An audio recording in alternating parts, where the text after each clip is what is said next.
हो गया आगाज रन का, युग बदलने की तैयारी, जीत उसी का होगा जिसका संघर्ष जारी। नमस्कार, सुप्रभात मेरे शेर सरनियों। आज की वीडियो में आपका दिल खोल के स्वागत है। आज पढ़ेंगे भारत में यूरोपीय कंपनियों को, आइए आते हैं। भारत में यूरोपीय कंपनियों का आगमन कैसे हुआ, यानी भारत का खोज कैसे हुआ समुद्री मार्ग से। आखिर में क्या जरूरत पड़ गया कि भारत को खोज करना पड़ गया समुद्री मार्ग से। तो चलिए हम इसी बात पर विस्तार से मैप के द्वारा जानने का प्रयास करेंगे। मैप थोड़ा आपको समझ में आएगा, थोड़ा मैथ लगता होगा ऐसे वैसे, लेकिन आप देखिएगा वर्ल्ड मैप तो आपको पूरा समझ में आ जाएगा। तो चलिए देखिए भारत का खोज किस प्रकार हुआ। पुर्तगाल यहाँ पर है, तो यहाँ कैसे भारत का खोजा गया। यह है भारत का नक्शा, थोड़ा सा बनाया है, जितना जरूरत है उतना ही बनाया है। तो देखिए भारत का खोज, जैसे कि यहाँ है भारत, यहाँ है भारत आने का जो मार्ग था, पहले जो व्यापारिक रास्ता था भारत आने का मार्ग, आखिर में क्या जरूरत पड़ा कि भारत के समुद्री मार्ग का खोज करना पड़ा। पहले से तो भारत आने का मार्ग था ही, जैसे कि भारत यहाँ है, यहाँ पर भारत है, तो भारत हम आने जाने का रास्ता था। भारत से यूरोप आने के जाने का रास्ता था। भारत से पहले पाकिस्तान, अफगानिस्तान, इराक, तुर्की, काला सागर, तब जैसे कि यहाँ कर इतना देश को पार करते हुए यूरोप से भारत जाते थे व्यापारिक या विदेशी जितना भी आते थे। लेकिन आखिर में क्या जरूरत पड़ गया कि भारत का समुद्री मार्ग से खोज किया गया, जबकि यहाँ पर था ही इतना रास्ता। इसके अलावा एक और रास्ता था भारत से अरब सागर से होते हुए फारस की खाड़ी, लाल सागर, हिंद महासागर के रास्ते, मतलब इस पार से। इतना बड़ा यात्रा पर पूरा करने के बाद भारत का खोज किया गया। तो क्या है, आइए व्यापारिक उद्देश्य। यहाँ पर जैसे कि हम यहाँ है यूरोप, हम यूरोप के बारे में थोड़ा जान लेते हैं। यूरोप के बारे में जान लेते हैं। यह है यूरोप, ठीक है, यह है यूरोप है। यहाँ पर यहाँ है कुस्तुतुनिया,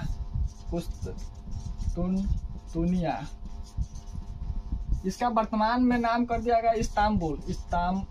वर्तमान नाम जान लीजिए, एग्जाम में पूछा जाता है। इस्तांबुल है, ठीक है। यहाँ से एक अथी है, यहाँ से एक पतली सी मार्ग है, रास्ता है। और यहाँ पर जैसे टर्की है, इसको टर्की कहिए या तुर्की कहिए या हो गया है टर्की है। अभी वर्तमान में नाम इस सब का नया अपडेट है। तो यूरोप और टर्की के बीच में एक जल संधि है जिसका नाम है बास्पोरस की जल संधि। यह बात हम कहाँ का बताए हैं आपको, हम यूरोप के यहाँ पर, यूरोप के पूर्वी भाग को बताएं, यहाँ पर जो कुस्तुतुनिया से संपर्क करता है। आखिर में क्या जरूरत पड़ा कि इतना करने के बाद हम भारत को मार्ग इस रास्ते से खोज किया। तो चलिए कुस्तुतुनिया, पहले हम रोम साम्राज्य के बारे में जानेंगे, रोमन साम्राज्य के बारे में। इतना बात तो आप जान के इससे आपको 2-4 प्रश्न हल होता है। तो पहले हम जानेंगे रोमन साम्राज्य के बारे में, थोड़ा हिस्ट्री में जान लेते हैं। रोमन साम्राज्य का पहले 2 भाग था। एक पूर्वी रोमन साम्राज्य, हम साम्राज्य नहीं लिखेंगे, बार बार लंबा हो जाता है। और एक था पश्चिमी रोमन साम्राज्य।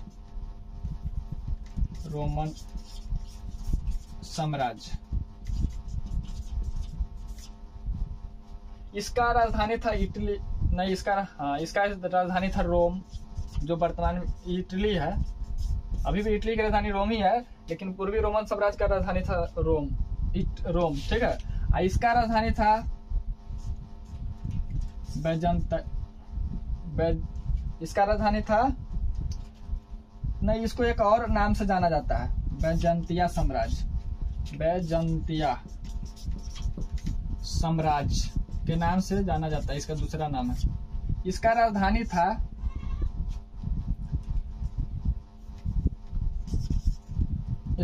था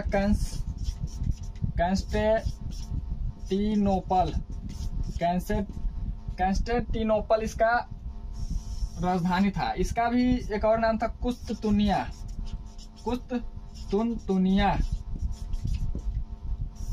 इसका भी एक दूसरा नाम था कुस्तुतुनिया।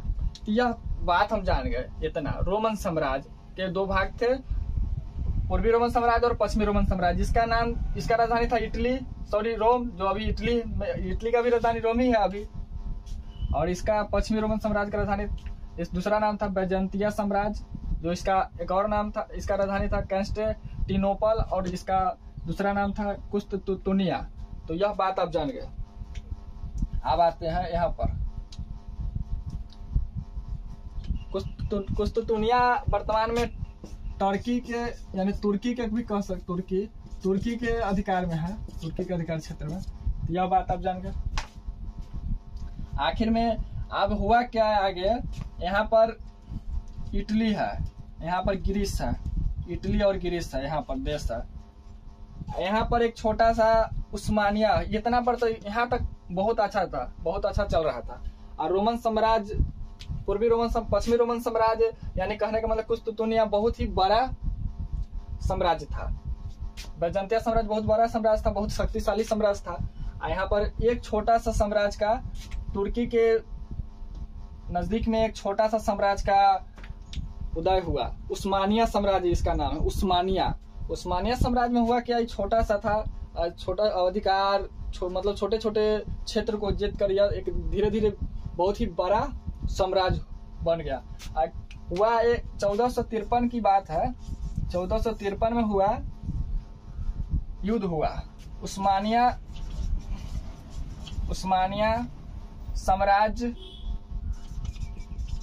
साम्राज्य और हुआ युद्ध बैजेंतिया साम्राज्य, बैजेंतिया साम्राज्य के बीच में युद्ध हो गया। युद्ध में हुआ क्या, बैजेंतिया साम्राज्य बुरी तरह से हार गया और उस्मानिया साम्राज्य जीत गया। और यह जीतने के बाद किया क्या कि जो यूरोप से भारत जाने का जो मार्ग था, भारत जाने का जो रास्ता था, इसको बंद कर दिया। वहां पर कर ज्यादा लगा दिया, जिससे व्यापार करने में बहुत परेशानी होता था।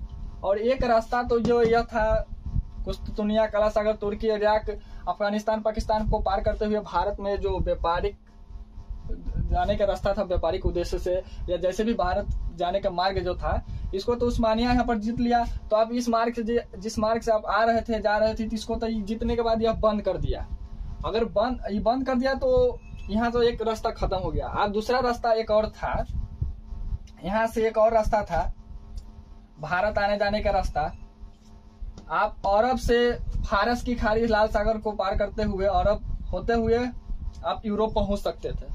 यहाँ पर यूरोप से इस मार्ग से आना जाना था एक रास्ता। लेकिन होता क्या है कि मौका का फायदा लोग ज्यादा उठाते हैं। यहाँ पर जैसे कि एक रास्ता बचता है, तो वहां तो ये सोच रहा था अरब वाला कि इधर तो एक रास्ता बंद ही कर दिया गया है, लेकिन जाएगा कौन है, इस माह जाएगा। तो ये अपना जैसे कि ज्यादा जैसे कि कर लेता था, इसके वजह से रास्ता को मतलब कि बहुत परेशानी होना, व्यापार में परेशानी होता था, नुकसान होता था, व्यापारी में घाटा उटा लग जाता था।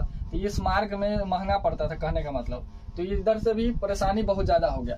तो वो हुआ क्या, आप देखिए यहाँ दोनों रास्ता तो बंद हो गया, तो तीसरा रास्ता का खोज करना था।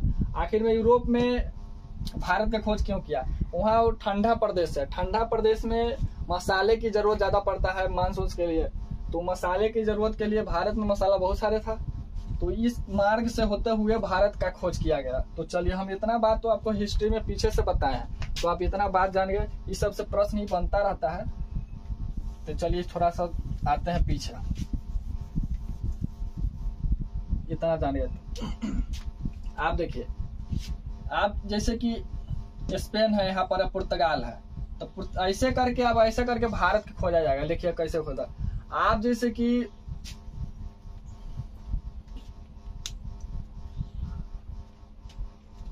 एक जैसे कि 1492 में यूरोप से, स्पेन से एक जैसे कि अभियान निकाला गया, स्पेन से अभियान निकाला गया कोलंबस के नेतृत्व में। कोलंबस स्पेन से स्पेन से कोलंबस के द्वारा 1492 में एक अभियान भेजा गया कि भारत के खोजने के उद्देश्य से भारत को समुद्री मार्ग से खोज करने के लिए अभियान भेजा गया। लेकिन इस कोलंबस के पास इस बारे में ज्यादा जानकारी नहीं था। फिर भी यहाँ से यह चला यूरोप से स्पेन होता है, स्पेन से मतलब स्पेन से तो अभियान ही निकला था, यहाँ से चला, लेकिन चलने के बाद मार्ग यह भटक गया। यहाँ पर नहीं आकर मतलब इस अटलांटिक महासागर के नहीं आकर उत्तरी अटलांटिक जाते हुए यह चल गया अमेरिका, और यह अमेरिका का खोज कर दिया। तो 1492 में अमेरिका का समुद्री मार्ग से यह खोज कर दिया। इधर नहीं जाके यह मार्ग भटकने के वजह से यह भारत की ओर नहीं आकर यह चल गया अमेरिका। तो 1492 वाला अभियान तो कोलंबस के नेतृत्व में खोजा गया, स्पेन के नेतृत्व में कोलंबस को भेजा गया था अमेरिका को, भारत को खोज करने के लिए। लेकिन यह तो मार्ग भटकने के क्रम में चल गया अमेरिका, तो यह तो यहाँ से हो गया अलग, तो यह अमेरिका का खोज कर लिया। लेकिन खोज तो करना तो भारत का, इसमें गड़बड़ा गया। तो फिर एक और 1497 में वास्को डी गामा, नहीं एक 1400 एक और था बार्थोलोमियो डियाज,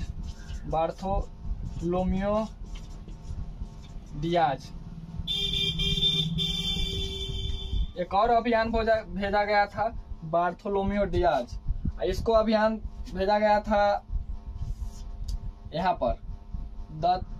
पर केप ऑफ गुड होप, यहाँ तक आया। यहाँ से पुर्तगाल से यहाँ पर एक अभियान भेजा गया था यहाँ से। ये अभियान जैसे कि बार्थोलोमियो डियाज को नेतृत्व में भेजा गया था।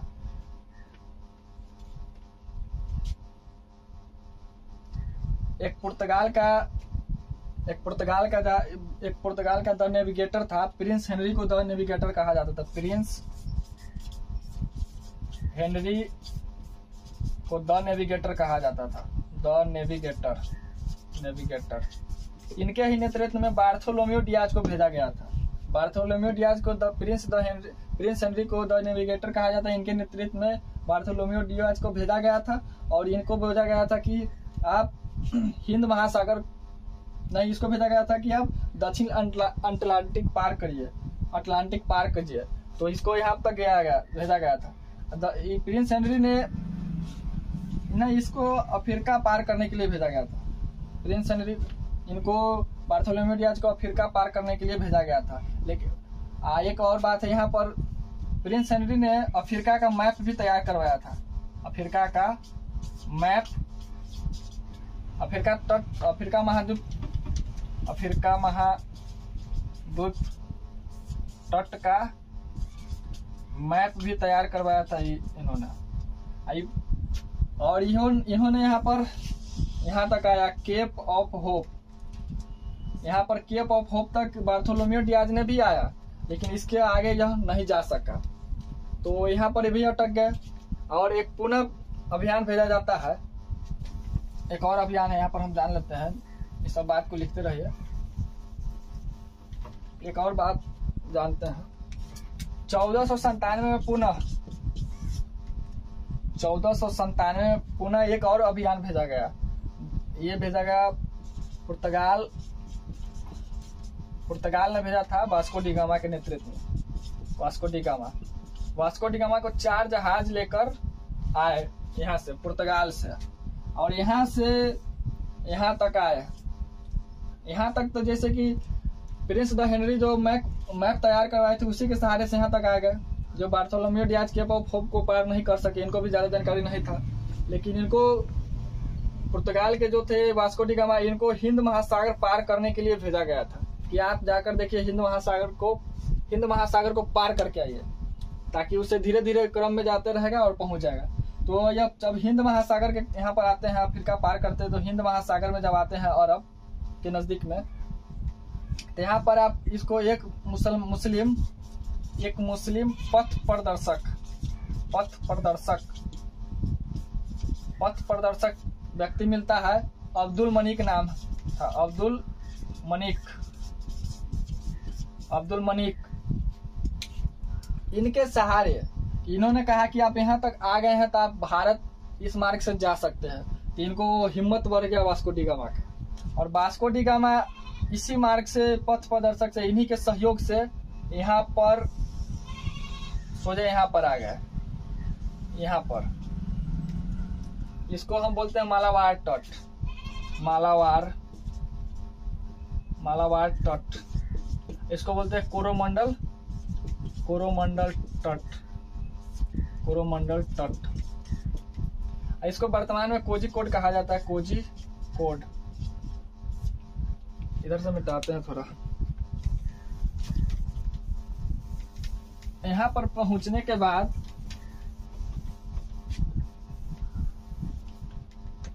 यह केरल में पड़ता है। यहाँ पर केरल में जमोरिन यहाँ का राजा था। जब यहाँ पर पहुंचे तो जमोरिन ने इनका जम का स्वागत किया। कोई भी विदेशी आते हैं, चाहे कोई भी आता है, तो स्वागत तो करना ही पड़ता है। तो इनका जमोरिन ने स्वागत किया और व्यापारिक करने से यह 1498 में यहाँ पहुंचे। 1498 में भारत पहुंचे। करीब 10 महीना लगा होगा इनको। तो इन्होंने पहुंचे और यहाँ करीब खूब बढ़िया से व्यापार किए। 3 साल के व्यापार करने के बाद यहाँ से बहुत सारे सामान, मसाले जहाज पर लाद कर ले गए। और लाद के ले जाने के बाद उनको वहां पर टोटल खर्च काट छाट के 60 गुना से अधिक लाभ प्राप्त हुआ। और 60 गुना से अधिक लाभ प्राप्त हुआ तो समझ सकते हैं कि इनको खर्चा कितना है। 60 गुना से अधिक लाभ प्राप्त हुआ। और इनको तो इनके जाने के बाद वहां से बेच उच के आए तो पुनः इनको 1502 में भेजा गया था। पुनः 1502 में आए थे तो भारत में व्यापारिक उद्देश्य के साथ साथ ये अपना फैक्ट्री भी लगाने के उद्देश्य से आए हुए थे। जमोरिन जो था यहाँ पर, जमोरिन कालीकट के शासक था। जमोरिन